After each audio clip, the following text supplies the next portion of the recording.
تو شیخ ابراہیم زکزکی جو بہت لیڈر نائجیریا میں، وہ ہمارے ساتھ صفوں میں کھڑے ہوتے تھے، آغا شیخ باقر نمر اور بھی بہت سارے بزرگ.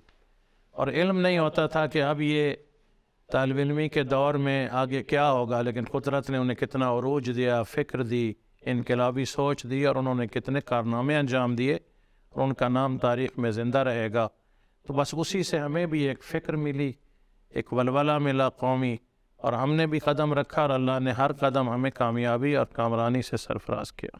بالکل اس طرح سے. اگر جی یہاں پہ حجتیہ کے اندر آپ اسٹڈی کر رہے؟ اصل شروع میں ہی آئے تو اپنا گھر لیا، اہلیہ بھی ساتھ تھیں، ہماری بہن اور بہنوئی قبلہ مولانا سید تصدق حسین نقوی وہ بھی یہاں تھے، تو بڑی ہمشیرہ بھی تھیں. تو پھر درس جو ہے وہ اس کا نظام ایسے تھا جیسے مسجد اعظم میں درس ہو رہے ہیں، مسجد فاطمیہ مدرسہ میں اور مدارس تھے، تو عمومی درسوں میں شرکت کرتے تھے. لیکن فیضیہ، حجتیہ، مومنیہ، مدرسہ فاطمیہ ان سب سے وابستہ تھے. ماشاء اللہ. اچھا ایک چیز میں آپ سے پوچھنا چاہ رہا ہوں کہ وہ شاید اس طریقے سے اگر آپ کو یاد ہو، اس وقت آپ کا شہریہ کتنا تھا؟ ہاں بہت کم شہریہ تھا، لیکن بڑا ویلیویبل تھا، اور بڑا ہم نے سکون سے زندگی گزاری. اور قبلہ والد صاحب نے ایک بڑی یقین اور اطمینان کی بات کی تھی کہ انسان نیک نیت سے اللہ کے لیے اگر مشن کے لیے چلے تو پھر اسے تمام وسائل، عزتیں، ہر چیز میسر ہوتی ہے. ہم نے زندگی میں کہاں کمی اور تھوڑ نہیں دیکھی، اور یہاں بھی ہم نے اپنا گھر، اللہ نے ہمیں اپنی گاڑی بھی اس زمانے میں دی، اور بڑے سکون سے رہے، لوگوں سے بھی تعاون کیا، اپنی زندگی کو بھی بڑا پرآسائش لیکن روحانیت اور معنویت اور محبت کے ساتھ ہم نے زندگی بسر کی. بہت شکریہ آغا. اچھا ایک چیز میں اس میں انکلوڈ کرنا چاہوں گا کہ جو آغا کا ٹائم تھا، اس ٹائم پہ جو حوزے کا سسٹم تھا وہ تھوڑا سا ڈیفرنٹ تھا. ایرانی، پاکستانی سارے میرے خیال سے ایک ہی جگہ پہ اسٹڈی کر رہے ہوتے تھے. بعد میں المصطفیٰ کے بننے کے بعد انہوں نے وہ سلیبس ڈفرینٹ ہے، ساری چیزیں ڈفرینٹ ہیں، کہ جو ایرانینس ہیں ان کے لیے الگ ہے، دوسروں کے لیے الگ ہے. تو اگر جی اسٹوڈنٹس کے یہاں پہ اسٹڈی مکمل کرنے کے بعد جب آپ پاکستان واپس گئے تو اس کے بعد میں اسٹارٹنگ میں کیا ورکنگ شروع کی اور کس طرح سے ایکٹیویٹیز کا آغاز کیا؟ شروع میں چونکہ قبلہ والد صاحب کا اسی سال انتقال ہوا تھا، ابھی مجھے جانا پڑا. اچھا. تو ہم نے مسجد کو، امام بارگاہ کو، مجالس، محافل، تبلیغ دین، لیکچر، درس، بچوں کی تعلیم، اس کو شروع کیا. اور آہستہ آہستہ پھر ہمیں تاریخ جعفریہ جو قومی پلیٹ فارم تھا، وہاں کے قائد محترم علامہ سید ساحل نقوی صاحب اور باقی احباب، علماء، تنظیمی لوگوں نے دعوت دی، تو صوبائی صدر منتخب کیا، اور ہم نے بڑی پاکیزہ نیت اور ولولے اور اخلاص سے کام کیا. اللہ نے اس کو برکت دی، اور ایک بڑا نیا سورج طلوع ہوا، وحدت کا، یونٹی کا. ذاکرین، عزادار، ترڈیدار، لسنسدار، علماء، مساجد، مدارس، اس سارے سلسلے کو، جوانوں کو ہم نے جوڑا، اور مسئلہ ایک عروج پہ پہنچا. آج تک لوگ یاد کرتے ہیں کہ واقعاً اگر خلوص سے کام کیا جائے تو اس میں طاقت بھی ہے، برکت بھی ہے.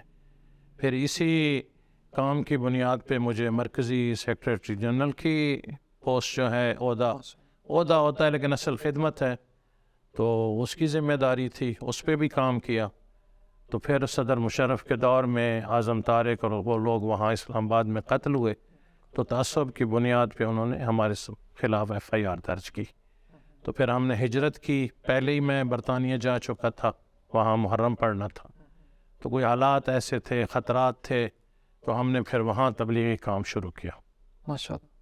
جی آغا صاحب اس پہ میں آؤں گا. اچھا ایک چیز، جب آپ واپس گئے تھے تو شہید عارف حسین حسینی کا ٹائم وہی تھا یا وہ شہید ہو چکے ہوئے تھے؟ جی نہیں، شہید عارف الحسین الحسینی عظیم قائد اور لیڈر، ان کے جنازے میں ہم شریک تھے، کیونکہ اسی سال 88 میں ظاہراً ان کی شہادت بھی ضیاء الحق کا دور تھا، تو ہم جنازے میں شریک ہوئے، ملے. پہلے بھی ملاقات سرگودہ تشریف لائے تھے تو ہوئی.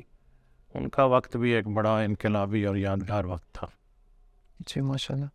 اچھا آگا اس سارے ٹائم کے اندر میرے خیال سے وہی جو آپ کا ٹائم تھا، تحریک جعفریہ کا بھی پیک کا ٹائم تھا ایکٹیویٹیز اور ہر حوالے سے، تو کس حد تک آپ سمجھتے ہیں کہ جو واقعی مومنین کے مسائل یا ملت جعفریہ کی چیزوں کو حل کرنا چاہیے تھا یا وہ رول ادا کرنا چاہیے تھا، تحریک جعفریہ اس میں کامیاب ہوئے؟